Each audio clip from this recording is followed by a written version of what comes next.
My name's Bev Murrell, and like many of you, I've done a lot of crying in the past few days, and I've been watching scenes on the TV and on social media that are beyond my ability to comprehend.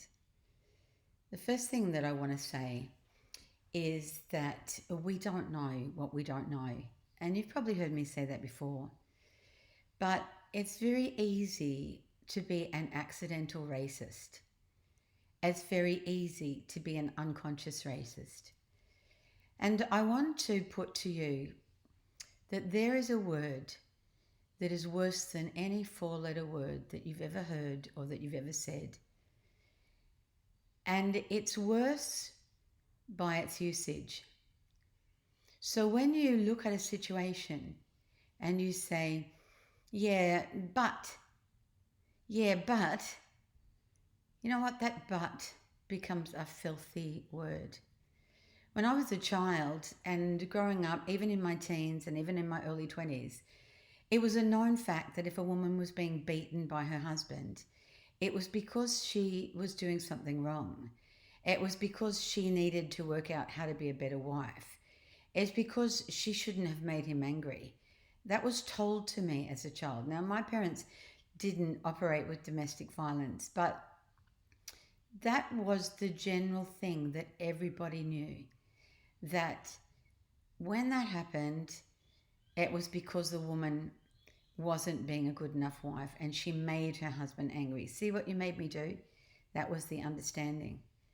That same thing, which is really the real name of it, is victim blaming. That same thing happens if a woman is raped. Well, she shouldn't have been drunk. Yeah, that was a terrible thing that happened. Yeah, but she shouldn't have been drunk.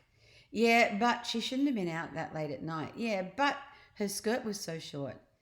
And I always think it's really interesting that we don't think that if a man passes out drunk in the road that and he gets robbed, that nobody in their right mind would say, yeah, but he shouldn't have been drunk.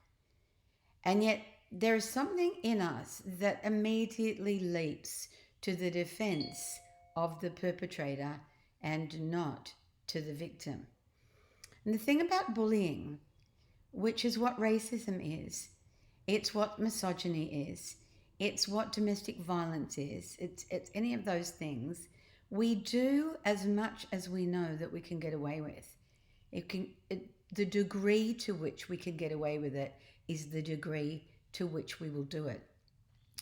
And so if our only way of bullying is saying, yeah, but they shouldn't have, I I I want us to understand how filthy, disgusting, loathsome, bitter, broken that word but is when we use it in this kind of context.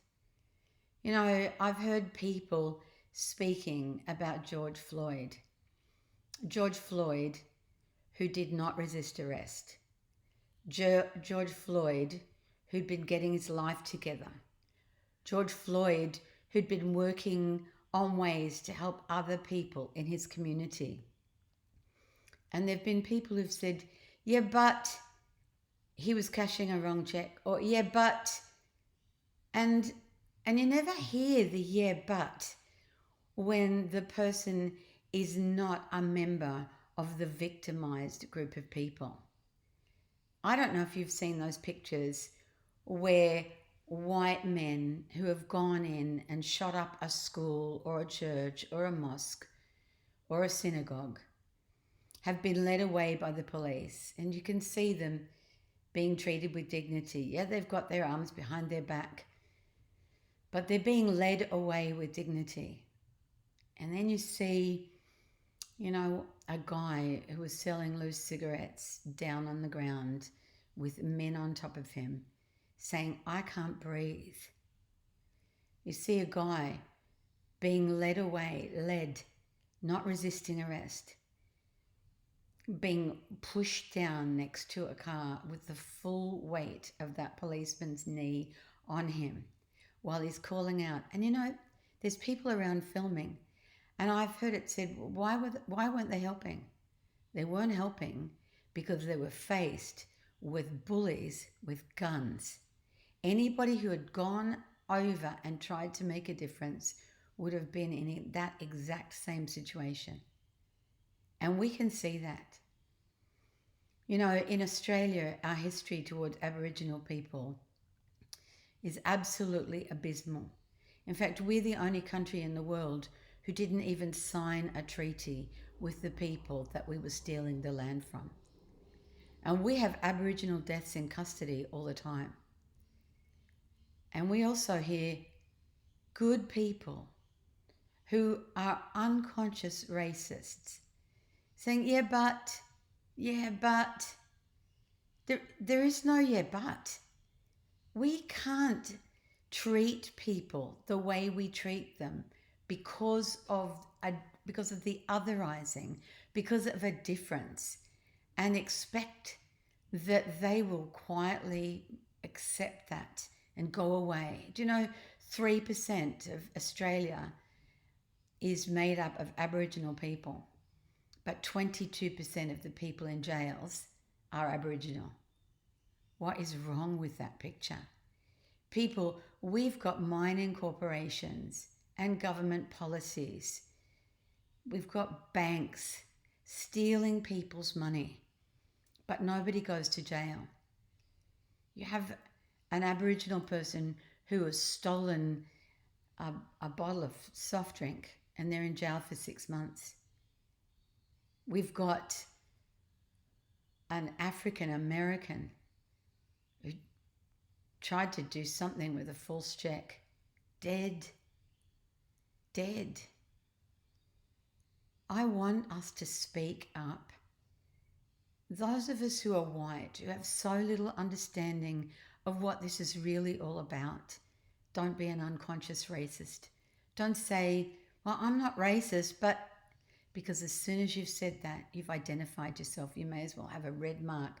You may as well have racist written across your forehead in red, because we haven't got a clue. And it's time that we learned. We've got to work out how to make this change, to change this system. We can't let this keep going. We can't let it be that the bullies rule and everybody else who isn't a bully stays silent. I want to encourage you, whether you are a person that's just got an ordinary job, whether you're somebody living in a neighborhood, whether you're a church leader, whether you're a government leader, whether you've got a YouTube account, the time now for us is to speak up. And if you hear somebody say, yeah, but, jump on that right there. Because but is a filthy word in this context. But is a filthy word in this context. Something's got to change, people. We're all made in the image of God. We collectively are the Imago Dei. And even it doesn't matter what religion we are or no religion. We are the image of God, every one of us. And when we deny humanity to certain people because we've otherized them, because we've said, yeah, but, we are living in a dream world, which is really a world of nightmare. This is not how we should live. Submit yourself to a process of learning. Submit yourself to a process of learning. And if you get it wrong, ask forgiveness and keep learning. This is not about turning away. Those of us who've got the luxury to turn the TV off or change the channel, who've got the luxury to think, this is just too hard, I can't bear it, I'm not going to look and I'm not going to speak. We are denying not just the humanity of the people who need our voices. We are changing our own humanity. Do you know, Martin Luther King Jr. said, riot is the language of the unheard. It's time for us to listen, people. It's time for those of us who do not even understand what this experience is to listen to people who do, to do everything that we can to lend our voices, not in a superior way. We can't be superior, we don't have a clue, but to lend our voices nevertheless, to say this has to change. There's a saying, the only thing that good people need to do to allow for the rise of evil is nothing. And it's too easy for us to do nothing and to say nothing, to shake our heads and think, this is terrible, but to turn our heads away because the pain of watching it is too hard. We've got to change. We're at a watershed point now. We have to change. Those of us who are white have to stand with people who are overwhelmed with the bullies of this world. And it doesn't matter who those people are. Australia has a refugee policy that is among the most inhumane in the world. The United Nations is trying to call us to address that.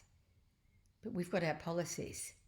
And so we're not going to do anything except go with those policies.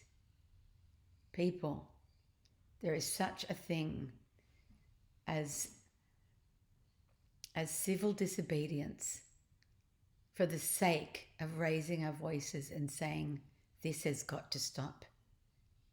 And there is such a thing as even losing our friends rather than let them say, yeah, but, as though the but gave a reason to wretched, inhumane treatment by inhumane people, of people who are made in God's image. We've got to change. Our voices have to be heard. We have to stop saying, yeah, but, and say, what can I learn? What can I do? How can I help? I want to lament alongside you. Only then are we going to see the evil of this world defeated as one by one people make a choice to stand with the oppressed and not with the oppressor. That's it for today, but I think I'm going to have a lot more to say about this.